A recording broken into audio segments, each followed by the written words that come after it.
head north, as far as you can go in Britain. When you hit the north shores of Scotland, keep going, 150 miles further, to the UK's last solid ground between Britain and the Arctic. 5 months of cycling and over 4,600 kilometres on the road, and here we were, on the edge of the world. This is Shetland, home to 23,000 people, and it feels wild up here. The most blurred the line between civilization and wilderness can get in the UK.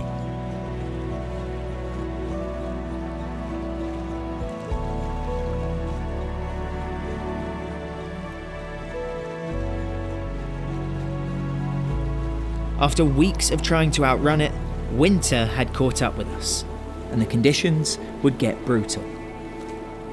It was bitterly cold, but there was a mesmerising, harsh beauty in these windswept islands, where the remnants of Viking heritage and even an Old Norse language still permeate the culture.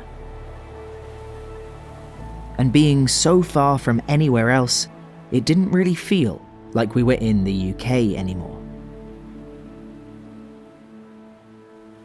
It took 14 hours to get here by ferry, rising and falling over huge waves in the North Sea in the dead of night, and trying not to get seasick while catching up on some much needed rest, before the bumpiest ferry ride of our lives was over and we pulled in to Lerwick.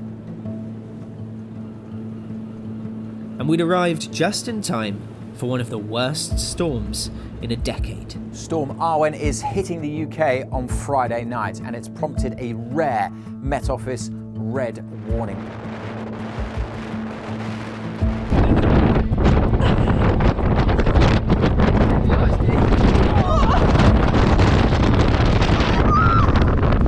Every way on and off these islands ground to a halt. All the flights and ferries were cancelled as gusts of wind reached 130 kilometres an hour. So we paused the cycling, hunkered down, rented a car, and watched the wind batter these islands. Whoa! I just missed that one. Here comes Darren. It's so windy outside. All the ferries between the islands and to the Scottish mainland are cancelled today. We spoke to our host today and she said this was a bit of a freak storm. So close to Outskerries, our final destination, we were faced with the possibility of a storm forcing us to turn back.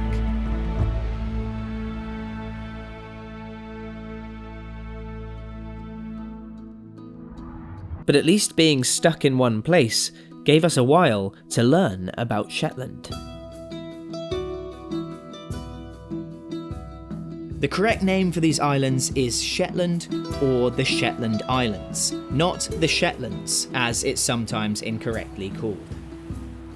And Shetland was not always Scottish territory. It was once part of the Kingdom of Norway, which then came under Danish control. It's only part of Scotland now because of a botched arranged marriage over 550 years ago. The King of Denmark, Christian I, had arranged for his daughter Margaret to marry a Scottish king, James III. Back then, the bride's family had to make a payment, called a dowry, to the groom. But Christian was in financial trouble. Maybe that's why he looked so sad. So in 1468, the two families came to an agreement. The deal was clear. Temporarily give up control of Shetland and Orkney to Scotland for some money, which would then be used to pay the dowry to the Scottish king. And then, when the Danish king wasn't in financial trouble anymore, pay the money back, minus the dowry which had already been paid, and get control of the islands again. But when the Danes kept trying to do that over the next few hundred years, all the way up until 1667, the Scottish rulers repeatedly either refused or just ignored them. and the islands have remained part of Scotland ever since. But Scandinavian rule left a big legacy here, and you can see it today. Every winter, a Viking longboat is paraded through the streets of Shetland's communities, dragged by men dressed as Vikings and burned in a fire festival called Up Helly Aa. And in a visual representation of Shetland's Norse and Scottish links, the Shetland flag follows the Nordic cross design, but with the blue and white of the Scottish flag. On top of that, ancient folklore here is full of stories of trolls, mythical creatures that share a lot of similarities with Scandinavian trolls. And there was even a unique language on these islands, Norn, a form of Old Norse. It's still on signs dotted around the islands, with Norn names displayed under the English ones. The language is thought to have died out in 1850, when the last native speaker, Walter Sutherland, died. But it might actually have lasted until the early 1900s on some of Shetland's northernmost reaches. But though Norn itself is gone, it has lived on in the Shetland dialect. I've lived here in Vidlin all my life, and I've dragged her here all the way to the west. It's so different from anywhere else in the country and has so many unique words that Shetlanders often call it a language rather than a dialect. Do you think it's more of a language or a dialect? Bit of both. Bit of both, but yes, the Shetland language is understood all over the island, be it different, but it's definitely a Shetland language. There are words that's used in Shetland that's I don't think used in many other places. No, I don't think it there. There's certain words, yes, Shetland has for things it's never ever heard of any other where. What kind of words would you find here that you wouldn't find anywhere else? Well, for one, there a word that's a smorrigan. Smorrigan. What's a What's smorrigan? Ah, okay. Broad Shetland is so hard for outsiders to understand that Shetlanders change the way they speak when talking to them. They call it Knapping, and many do it without even realising. Knapping, that's when you switch, right? That's when you talk properly so that people can understand. It's just an automatic thing when you're speaking to somebody that's new. Shetland, you just go into it automatically to try to be understood. A few hundred years ago, there were 3 languages in Scotland. There was Scots, Scottish Gaelic, and Norn. After that arranged marriage drama, when Shetland came under Scottish control, more Scots speakers began moving to Shetland. So now the Shetland dialect is a fusion between Scots and the remnants of Norn, a kind of Scottish-Norse hybrid. But it is now in decline. There were for a while that folk didn't appreciate just how special the language was. When I was at school, when I was a young boy, I was reprimanded for using my own language. I had to use English. And that now disappoints me because the Shetland language is being lost. I can mind getting a roller over my knuckles for using dialect.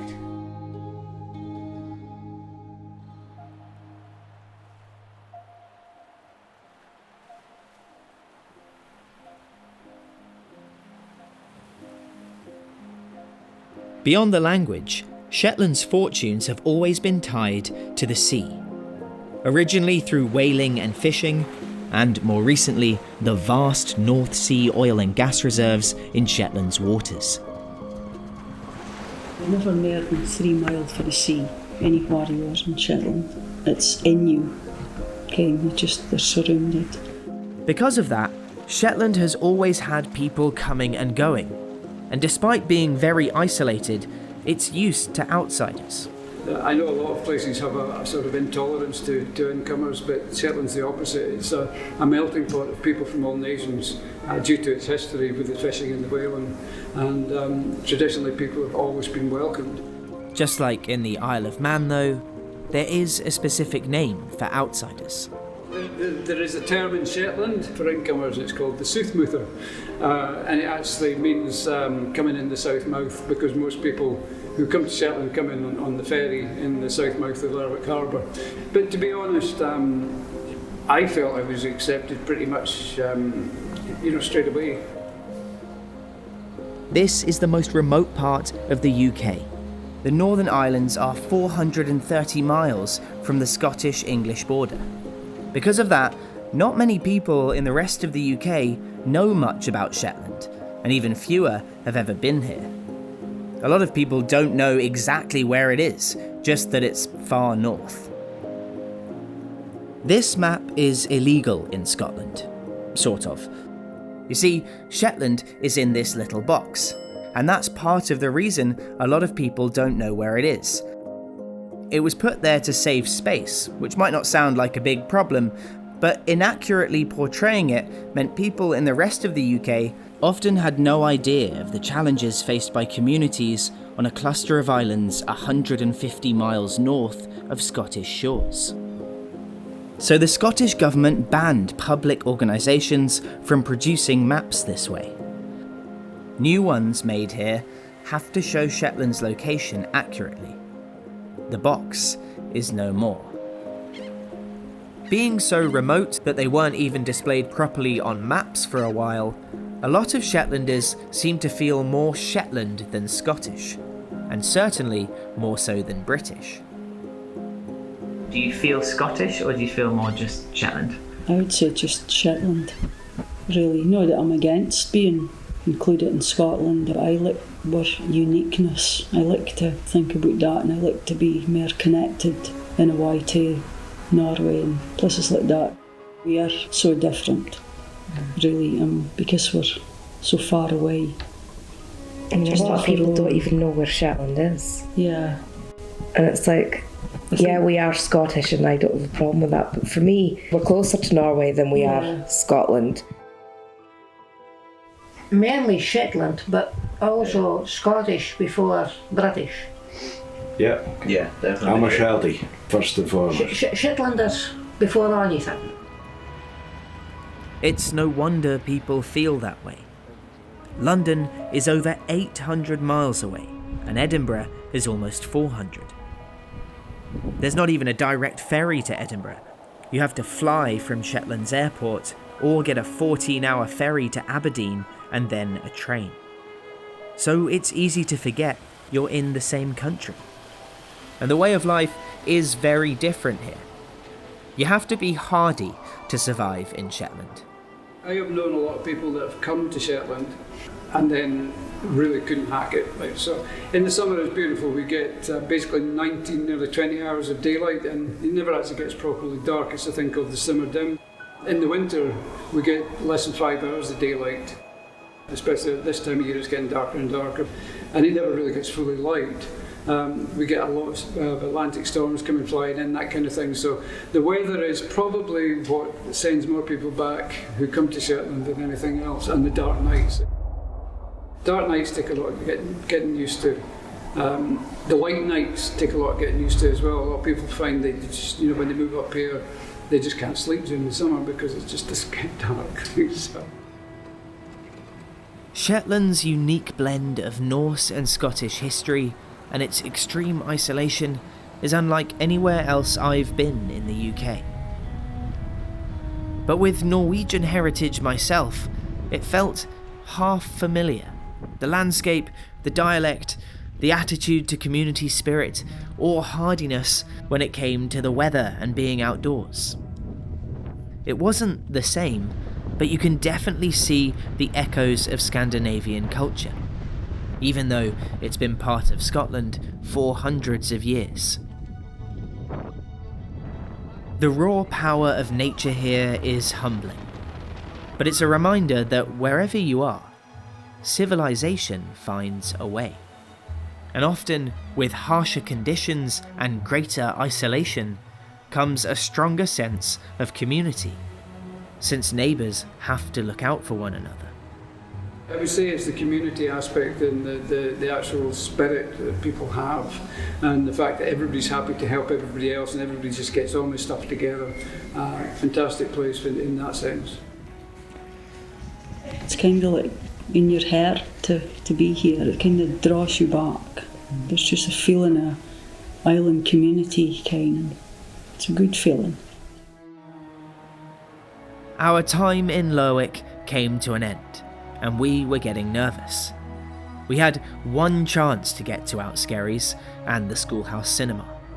If our ferry was cancelled because of the weather, which it had been for the previous 5 days, then that was it. We'd have to turn back at the final hurdle.